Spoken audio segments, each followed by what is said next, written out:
एक इसकी general property, solid state reaction की जनरल प्रॉपर्टी, उसका एक्सपेरिमेंटल प्रोसीजर क्या है, इस सब का बारे में अब इस लेक्चर में हम पढ़ेंगे। इसमें है solid state reaction route. Solid state reaction route is a common widely used method for the preparation of polycrystalline solid from a mixture of solid starting material। इसमें बोल रहा है कि जो भी सॉलिड स्टार्टिंग मटेरियल का जो मिक्सचर होता है उससे हम पॉलीक्रिस्टलाइन सॉलिड को बना सकते हैं, ठीक है। तो उस प्रिपेयर कर सकते हैं, तो उसके प्रिपेयर करने के लिए जो मेथड यूज़ होता है तो वही एक रूट देता है solid state reaction. Solids do not react together at room temperature over normal time scale, and it is necessary to heat much them to much higher temperature, often to 1000 or 1500 centigrade temperature in order for the reaction to occur at an appreciable rate। जो solid state reaction होता है उसमें वो किसी normal एक साथ room temperature पे या नॉर्मल टेम्परेचर पे नहीं हो पाता है, ठीक है।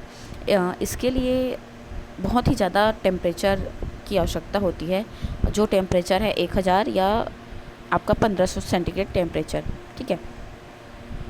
तो अगर इसी टेम्परेचर पे हम करें तभी सॉलिड स्टेट जो रिएक्शन होता है वो बहुत ही फास्ट होगा।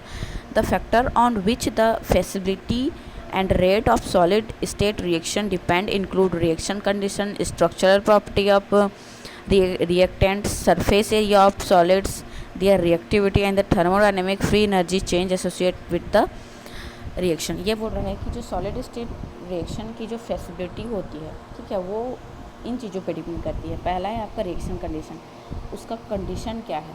फिर है स्ट्रक्चरल प्रॉपर्टी ऑफ रिएक्टेंट, जो भी रिएक्टेंट है सॉलिड उसकी स्ट्रक्चरल प्रॉपर्टी क्या है। सरफेस एरिया ऑफ सॉलिड, उस सॉलिड का सरफेस एरिया कैसा है। उनकी रिएक्टिविटी क्या है, उनके थर्मोडायनेमिक फ्री एनर्जी का चेंज किस तरीके से हो रहा है। इन सभी पे आपका सॉलिड स्टेट रिएक्शन डिपेंड करता है। फिर है outline of experimental procedure. Experimental procedure इसका देखेंगे। पहला है रिएजेंट्स, इसमें यह है this are the solid reactants from which it is proposed to prepare a solid crystalline compound. ये बोल रहा है कि जो सॉलिड रिएक्टेंट हैं which it proposed to prepare solid, ये जो रिएजेंट होते हैं उनको क्या किया जाता है, सॉलिड क्रिस्टलाइन कंपाउंड प्रिपेयर करने के लिए जो सॉलिड हैं उनको लिया जाता है, ठीक है।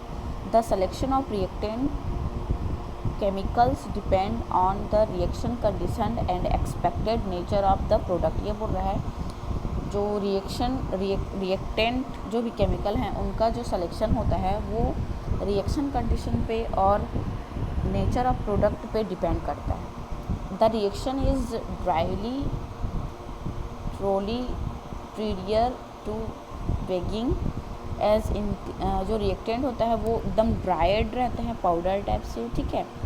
उनको वेट किया जाता है। As increase in surface area enhance the reaction rate. हम पहले से जान रहे हैं कि जो भी सॉलिड हैं वो जितने भी पार्टिकल के रूप पाउडर के रूप में होंगे रिएक्शन रेट उतना ही फास्ट होता है। तो वो फाइनली ग्राइंडेड होंगे मटेरियल होगा तो उतना ही ज़्यादा उसका रेट ऑफ रिएक्शन बढ़ जाता है, ठीक है। फिर अगला देखते हैं mixing.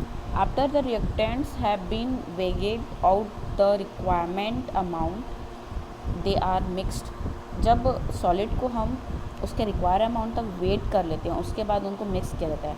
For manual mixing of small quantity usually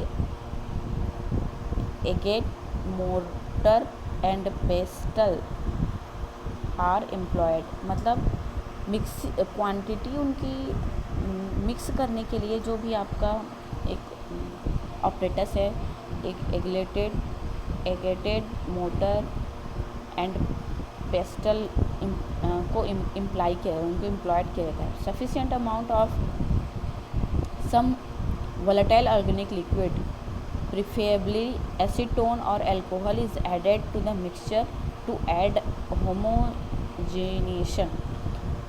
ये बोल रहा है कि पर्याप्त अमाउंट में कुछ वोलेटाइल ऑर्गेनिक कंपाउंड जैसे एसीटोन या अल्कोहल जो है उसमें ऐड किया जाता है,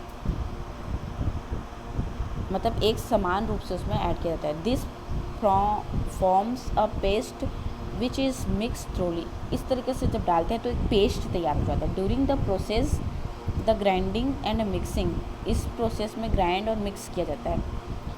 the organic liquid gradually volatilized and has usually evaporate completely after 10 to 15 minutes। इसमें क्या होता है,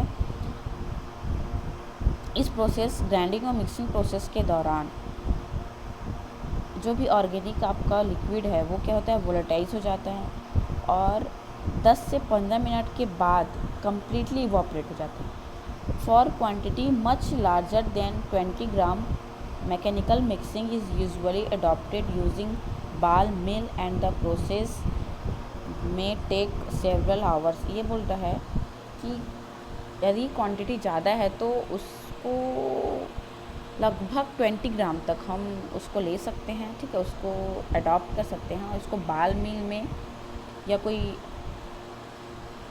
किसी प्रोसेस में सेवरल लेवल के लिए हम इसको यूज़ कर सकते हैं, ठीक है। फिर अगला है आपका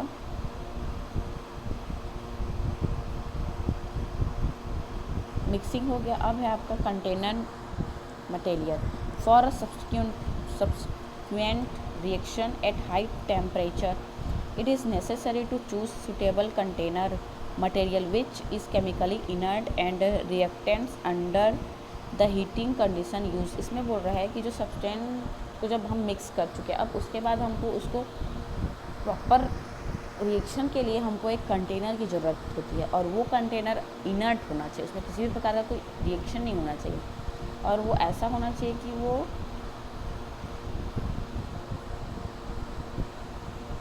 हीटिंग कंडीशन के अंदर द नोबल मेटल, आपका जो भी आदर्श गैस या मेटल हैं, प्लेटिनम, गोल्ड, ठीक है, इसको यूज़ किया जाता है। आर यूजुअली सुटेबल, सबसे ज़्यादा सुटेबल यही होते हैं। कंटेनर में भी क्रूसिबल और boats from made from foil, ये फॉइल से बने होते हैं।